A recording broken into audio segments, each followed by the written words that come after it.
Hello and welcome back to another video. I haven't taken photos for nearly 2 weeks. I had a bit of an injury. This is my first time out and I've gone and just revisited a location that I know quite well. Okay, unlike the other video that I did a couple of weeks ago where I just wasn't happy with anything. It was a new location. I thought I'll just give it a try. It didn't work, okay? That mission was a complete fail. So I've come back to somewhere where I know I'm going to get good photos. So I'll give a quick rundown and talk through what I'm doing at the time. But today's all about just getting out and taking photos, going to a location that I know works, and also hang around to the end. I will do an edit. What I'll do is I'll pick out 1 or 2 photos, do a very basic edit on them, and show you how I edit a scene like this, because we may need to do multiple exposures. If we do multiple exposures, that's what our editing will be. Okay, so let's get set up, take some shots and see how it turns out.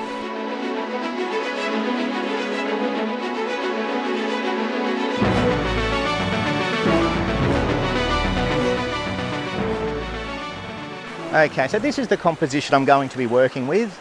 And as you can see, a very simple but a really nice composition. We've got leading lines, we've got some water, we've got a nice tree which is our subject. Now we do have some channel markers out there which I will try and hide behind the tree. I don't like cloning things out of my shot. So what we'll do is we'll try and hide those channel markers behind the tree. We'll get down nice and low so they are behind the leaves. And hopefully the sky starts to do things. It's already looking nice. I'll stop talking and get set up. Okay, so I am just manually focusing just on the tree. I'm shooting at f14.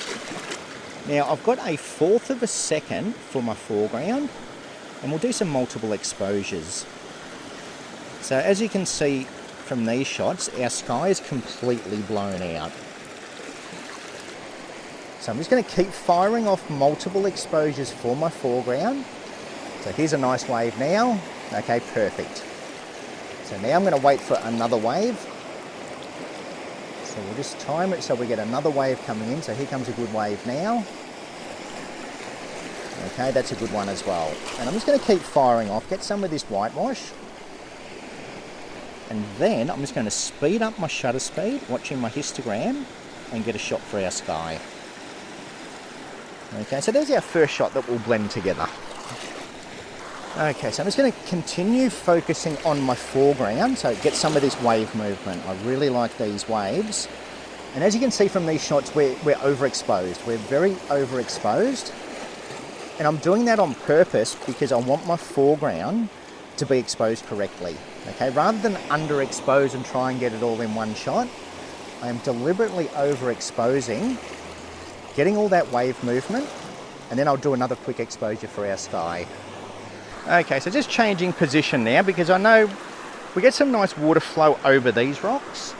So I'm going to have the sunset kind of behind the tree. And this spot here, I do like to get up really close to my foreground. Okay, get up really close to your foreground. It'll exaggerate all your water movement.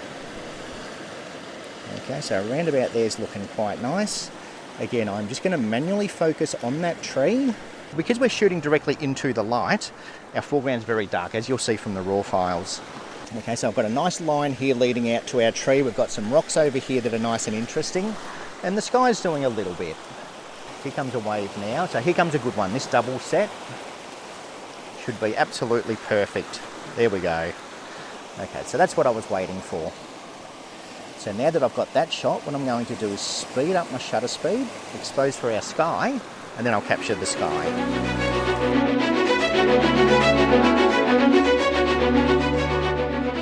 Okay, now onto the editing side of things.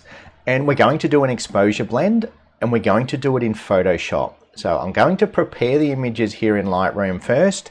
That's just the workflow I like to do. That way, you know, I've got multiple images I can sort of have a play around with. I can sync settings. I can do lots of things here in Lightroom that I think just make dealing with multiple images a lot easier. Once I've dealt with my images here, then I'll do the finishing touches in Photoshop. We're going to do an exposure blend. Here's our exposure for our sky. And we've blown out the sky a little bit, but that's no big deal. And here's the exposure for our foreground. The reason we're doing an exposure blend is because I wanted a 1/2 second shutter speed. My number one priority here was a 1/2 second shutter speed to get this water movement, get some texture in the water. But by doing that, we've we've exposed for our foreground correctly, but we've blown out our sky. Because of the dynamic range that we have, our sky is too bright. I prefer just to do 2 exposures. Now, I know there's going to be lots of people out there that say, you know, why don't you just use a graduated filter? Now, I don't use graduated filters. In a nutshell, let me quickly show you what a graduated filter does. Okay, if we just grab this filter, so this is the way they work. You put them over the front of your camera. You can have soft grads, hard grads, different grads. But let's just, as an example, we'll put that one there, and you can choose how many stops of light you want to cut out. So yeah, they're great for exposing everything in one shot. Anything above your horizon is now going to be extra dark. Okay, so you're going to lose detail on anything that's above that horizon because your grad's basically just cutting out light. Okay, that's the whole reason we use it. We use it to cut out light to balance our brights and our darks. But whether it's a tree, a mountain range, anything that cuts into that graduated filter is then going to be super dark, and you have to do even more work to try and bring that back out. Okay, so that's basically why I just don't use them anymore. I would much rather just do 2 exposures, do 1 for my foreground, and that way I'm retaining all of that detail in those leaves as well. Okay, so if we had a graduated filter, you know, those leaves are going to be very dark. And the way I'm going to show you in the exposure blend, it's a lot easier than putting a filter on, fiddling around with your filter, lining up your horizon.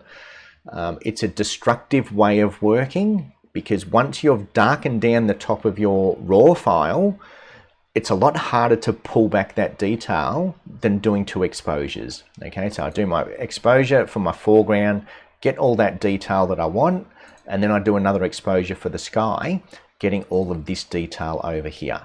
Okay, so if we have a look at this file here, so this is the one that's blown out. Even if we bring down our exposures, bring down our highlights and whites, it's a mess. Okay, so that's overexposed, it's blown out, it's a mess. If we look at our correctly exposed image, all I need to do is bring down my highlights a little bit and we've got plenty of detail there. Okay, as opposed to this one here, where we've lost color, we've lost all the clouds. It's just a mess, where this is a much nicer image. We've got all those sun rays, where this one, yuck. Okay, so that's why I do an exposure blend. Get the best of both worlds and then we can blend them together. Okay, so that's why I do it. Enough talking, let's get on with the edit. And what we might do, let's do it with this image, because this one, I do like all this water movement we have in our foreground. So we're going to work on this image. So what I like to do, first thing, I'm going to select the 2 images I want to work on. Just hold my Control or Command key and select both of the images. Now with these, I'm going to do a bit of a crop. Let's just straighten that horizon a little bit. And I might even do this one as a bit of an expand. So we'll do it as a panorama. Somewhere around about there looks quite nice. I like this rock coming in from this angle, these rocks in here coming in on this angle. I'm not sort of cutting off too much cloud.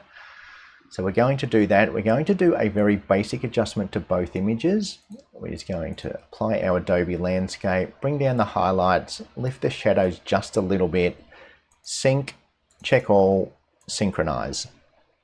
So now we've got our foreground image sorted. Okay, now if we have a quick look at our sky image, okay, that looks pretty good as well.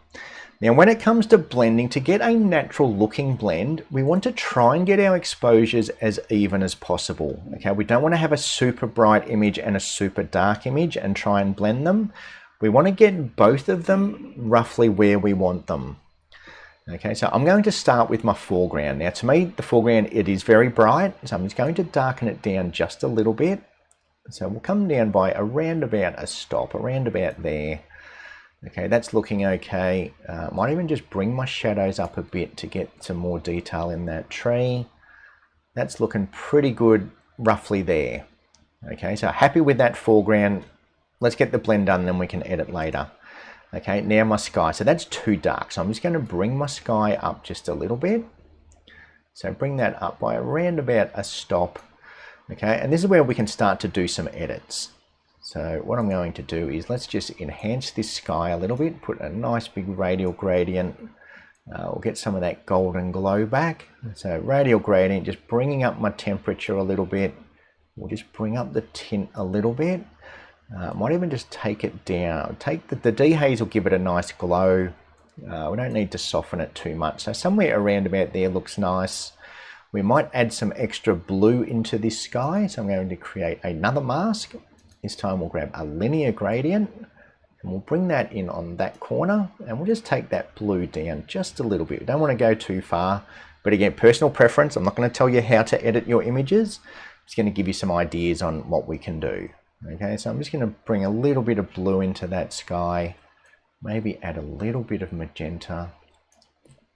Okay, so just working on the sky at this stage, and that's roughly where I want it. So now if I alternate between those two images, okay, they're fairly well balanced out. Okay, as you can see from this one, we've just lost all that detail and we've lost all that color because we've overexposed.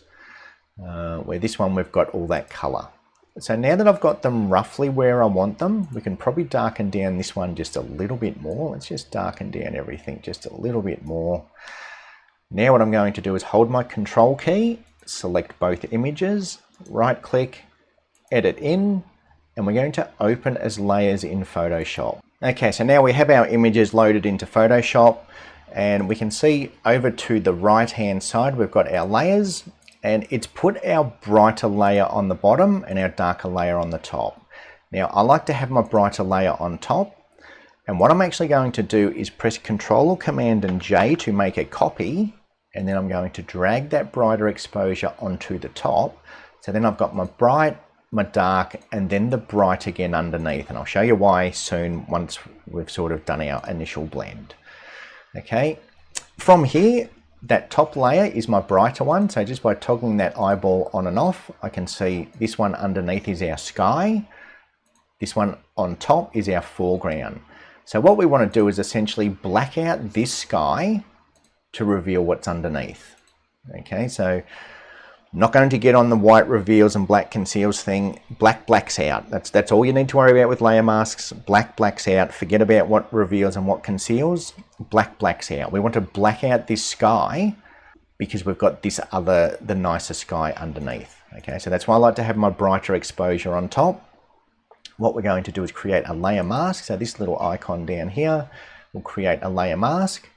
Now this is where the magic happens. If we come to channels, we hold our Control or Command key, select RGB. That's created a luminosity mask. So that has selected the brightest parts of our image. So now if we go back to layers and we click on this mask, we can do lots of different things here. We can grab a gradient filter. Okay, so if we grab our gradient filter, just make sure it's going from black to white. We can change that in here. I'll save that for another video, but by default it should be on black and white. And then if I just bring that radial filter down, it then creates a black and white gradient, but it's only blacking out the brightest parts of the image.